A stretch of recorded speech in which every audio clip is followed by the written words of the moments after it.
Барс Медиа тартулайт.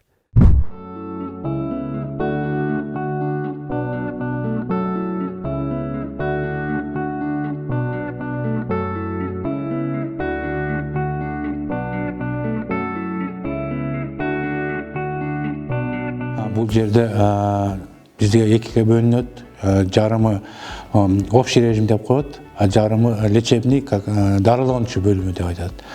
Основном бұл жерге Қырғызстандағы бардық мекемелерден, СИЗОлардан арқандай оорулар ауырып қалса, бұл жерге келіп дарыланып, қайра кетішеді өз өніне. Бұл жерде бізде хирургия бөлімі бар, терапия, наркология, ПНО деп қояды, психический больнойлар келіп, лечениясын алып, өз уақытында дарыланып бүткеннен кейін қайра өз учреждениесіне қайра кетеді.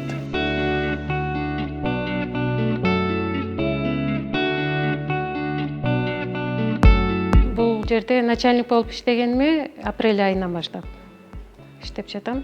Негізі больницада 5 жылдан бері іштеп жатам. Негізі 4 бөлім бар. Хирургия бөлімі, терапия бөлімі, наркология, психоневрологический 4 бөлім больницада. Арғайсы колониядан келеді да бұл жаққа больнойлар. Ошол уақытта лечениясын өтіп атқан уақытта сырттан аға туғандары келіп, краткосрочный свиданияда жолығып кеткенге болады. Өзлері хронический заболеваниялар менен келет и плановый операцияларға келет. Шартқа байланыштуу катуу оорукчандар да болот. Аны биз өзүбүз сырткы врачтар менен сыртқа алып чыгып больницаларга караттырабыз. Бизден болбогон мүмкүнчүлүктөр сырттагы больницалардан да көрүшөт.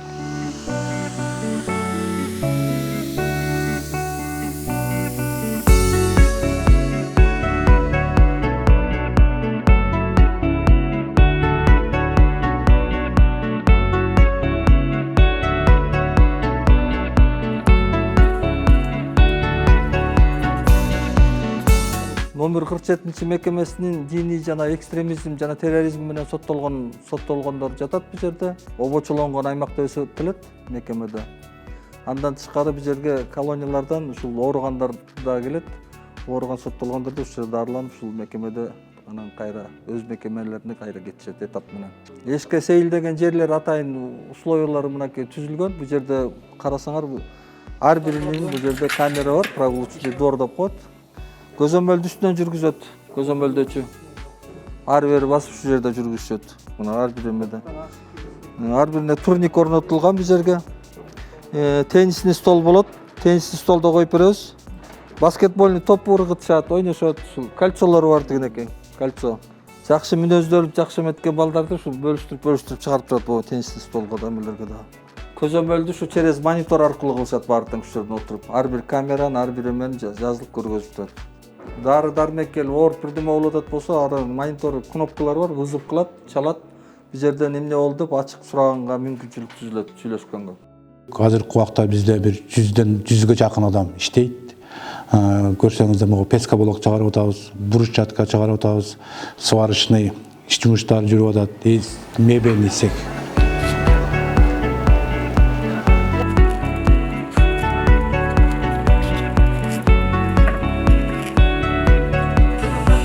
Бұл жерде 5 киши брусчатка чыгарып иштеп атабыз, а биякта песка блок чыгарып да 5 адам иштеп атат.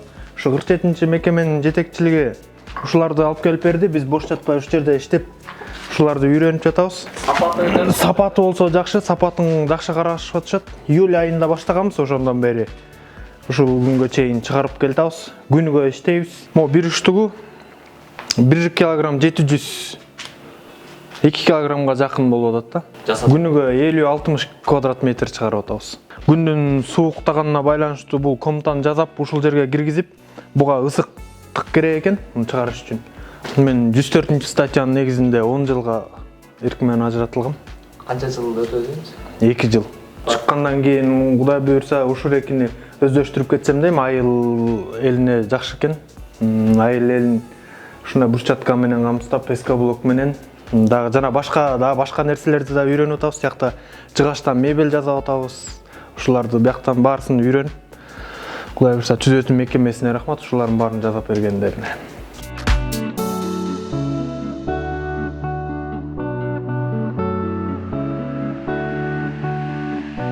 Здесь вот работаем, здесь пекарня. Почти так, 800 килограмм муки уходит у нас круглосуточно, и выпечка около 1,5 тонны хлеба происходит ежедневно, круглосуточно. Да? На СИЗО отдаем и здесь, учреждение 47. У нас 5 смен по 2 человека, то 10 человек в смене. Отдельно есть кладовщик, отдельно уборщик. Ну, у нас оклад 3200 сомов, ну, минус налоги и тому подобное, где-то 2,5 нам каждому в месяц платят. Переводят на счет в банке родственникам нашим. Кому-то для погашения иска, кому-то помощь родственникам оказывает кто-то. Ну, так, в общем, исправно все, платится все. Bizde bir yerde училище var, профучилище. Сварщик, электрик, окутат бардыгын.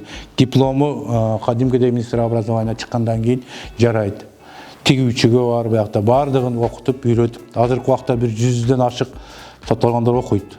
6 ай окушат, экзамен беришет кадимкидей эле. Диплом, сертификат беребиз. Кантип катсам, кантип эмне кылсам, кантип акча тапсам, дагы эмне кылсам деген адам отурган сайын эчтеке кылып атса, ойлонуп туруп эле жаман жолдорго барат да. Ошол болбош үчүн биз азыркы эң биринчи планда ошол жумушубуз менен камсыз кылсаң, жок дегенде ошол жумуш издеп, кийин буяктан түрмөдөн чыккан убакта дагы өзүнө может керек болуп калат. Келечек деген өзүбүздүн эмебиз бар, КСИМде. Препятствия сыяктуу. Ошолордун заказы менен ошол жакта ПМК бар. Биздин өзүбүздүн эле зоналарга керектүү ошолор алып келип, ошолор иштетип апарып, чем сырттан сатып алгандар, ошол жерден өзүбүздүкүнө өзүбүз алып келип иштетип атабыз. Азыр дагы мындан ары дагы биз азыр инвестор издеп атабыз. Кандай жакшы жумушка бизге ылайык болсо, инвесторго кандай ыңгайлуу болсо биз сүйлөшүп, алып келип көрсөтүп, бизде территориялар бар, шарттар бар. Келип сүйлөшүп азыр иш жүргүзүп атабыз ушул боюнча. Бул жерде жаңы айтып атпайбызбы, общий жалпы болгондо бул жерде биринчи соттолгондор да буга туугандары аябай көп келет. Мисалы, биринчи соттолгондорго келишет. Эми ар биринин өзүнүн мыйзам чегинде бар. Короткий бар, длительный бар. 7 жолу, мисалы, 1 жылда 10 жолу жолукканга болот да буларга. Короткий бар, длительныйлар бар, келип көрүп, длительный 3 күнгө өзүнчө отдельный шарт түзүлгөн буякта кире бериште. Бала чакасы менен, аялы менен келип, 3 күн ичинде 1 айда 3 жолу 3 күнгө имеет право да. Негизги максат биздики ушул да. Биз бул жерге түшкөндөн кийин биз негизи тарбиялап, бул жагын үйрөтөбүз да. Эми түшпөй кайра кылып өзүң тирлигин кыл деп биздин максат исправительный калаганда биз түзөп аракет кылып атабыз. Ошолордун баардыгына колдон келишинче келип түшүндүрүү иштеринен кылабыз. Эми адам аркылуу экен да. Чыкканда ал дальше көзөмөлдө болбой калып атат, кандай болуп атат эми ал адамдын өзүнөн да.